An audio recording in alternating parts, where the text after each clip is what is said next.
Okay, so I was trying to demonstrate something earlier today, and I was talking about how if I got on here and I started to call somebody else would get on here and call somebody else.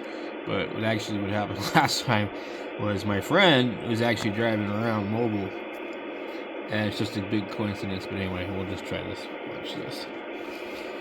KG7HVR.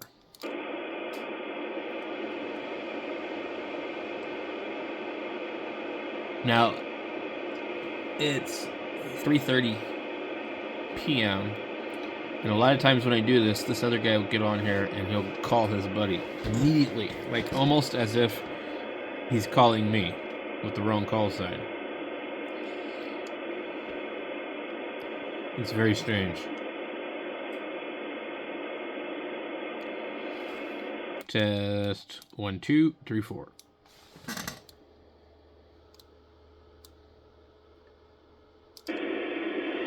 Our antenna is not putting out full power again. Okay.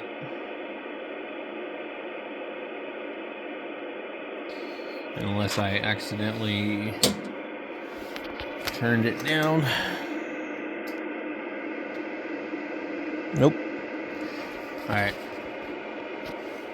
This thing's frustrating me. So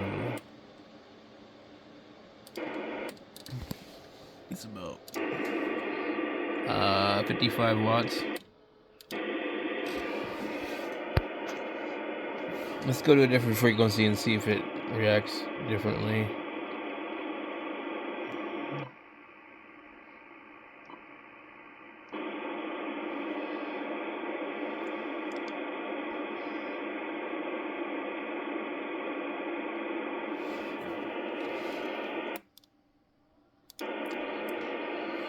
Alright, well, I guess I have a problem again. Last time it was basically I needed to trim the antenna. I don't understand why it would suddenly change. It might be an issue in the radio. You need full power there. Wake up full power. Let's get a oh, so there's a roll back there.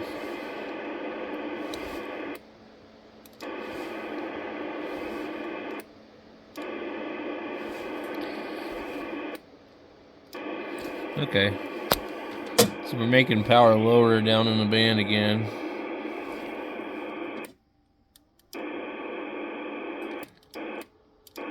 I wonder if there's a problem with this meter too. Let me go in here and remove this. So I honestly believe the problem is in the meter because it uses cheap connectors. Ooh, full power. Let's see if I can change the step here. I don't want that.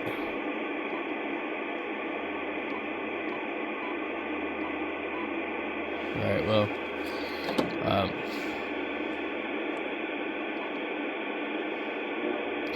Okay, so we're down by 145. The full power. Let's get down to 140 something. A little bit higher. Full power. So we got the bottom of the band.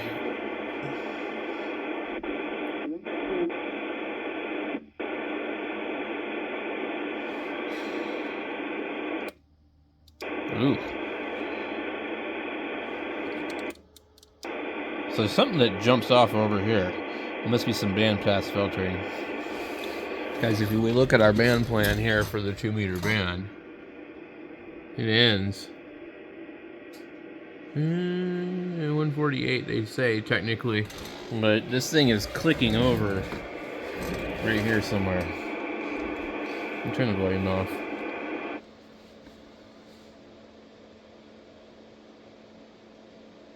No, I'm not hearing a click. Okay. Okay, 14699, full power. Come on. Okay. Look at that. Oh, look at this. We're... Oh, man. Why is it doing this? So for some reason, I've got a repeater shift on. Okay. Where... Okay. So... It's still shifting, though. Okay. So what we need is... I would have to turn off the automatic repeater mode, and I didn't realize that's what it was doing. Oh, it shows it down here. So, okay, so we want 146, 300. Do full power at 300, and then 147, 6. It doesn't like 6. It so it starts to drop off, but the antenna is too physically long, I guess, is what I had found out before. So if I actually went like up to, okay, this right here, it determines that this is actually simplex. It is, yeah, 144, 147, 4 something, I think is simplex. I don't know if this thing actually shows you anything here. It doesn't, but I need to get a chart up for that just because I can never remember because I don't operate here a lot. So the radio is folding back a lot of power at that particular frequency. I would think that my antenna would be broadband enough to handle this, but apparently it is not. And like I said, I don't operate these frequencies very often on 100-watt radios or anything like that. I usually just use handhelds. I don't usually talk. I just usually listen. So we get this thing up to about the top of the band. Let's just see what it does. Yeah, it's folding back. Now, it does show the SWR. That I'm not sure that the meter had anything to do with it. I was possibly having issues because I was on an input frequency. So, I don't use this radio for these purposes, but let's see here. Wonder if I'm okay. Menu, auto repeater right here. We'll just on or 1 or 2 off. Okay, menu. Okay.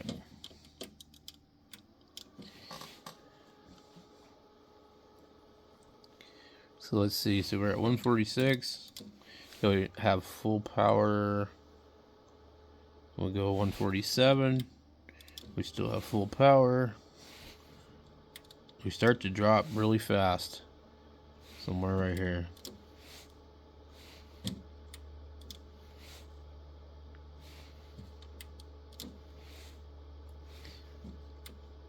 Interesting.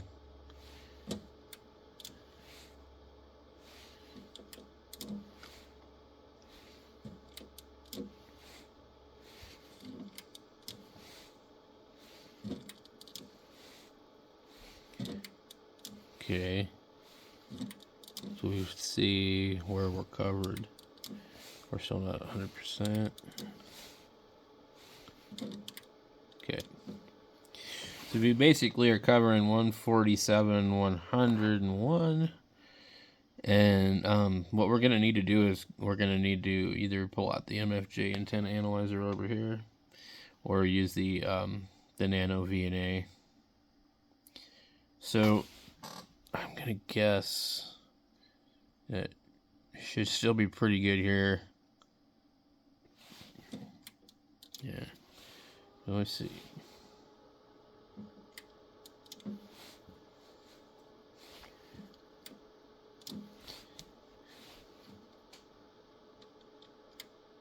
Okay. Let's see.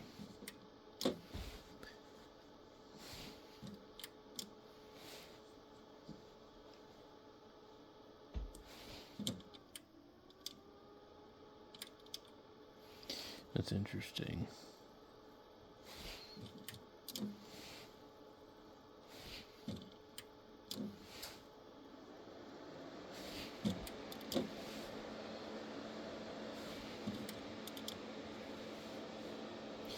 So we're resonating a little bit too low, and I really don't want to take the damn antenna down and trim the end of it again. And the problem is that it's a stacked 5/8 wave collinear antenna, and I can only cut one end of it. So, I had originally thought that this was going to be the best 2-meter mono band antenna that money could buy, and it might still be. But I certainly didn't want it to work outside of the band, below the band, and not up at the top of the band. That's just absolutely annoying. So, from what I can tell, the SWR is below 1.5 throughout the entire band, according to the Nano VNA. There's a little high spot in the middle for some reason. I have no idea what the hell's wrong with this thing. I have to literally preload the control. But what we're seeing here is around this frequency, the SWR starts to creep up. So that's one thing about the Nano VNA. It's not like, always super accurate. I also didn't calibrate it every time. And so you could use a different piece of cable that might make it work differently. It's kind of hard to calibrate it for that. But so the radio is just extremely sensitive to power, and it folds back quite quickly. So definitely this antenna starts to creep up as it gets towards 147. And it works really good all the way down to here, which does me no good. So the antenna is entirely too long for whatever reason. It could be my feed line, it could be some other kind of thing, it could be coupling to the mast. I don't know. But it's not happy, and there's not a whole lot I can do about it.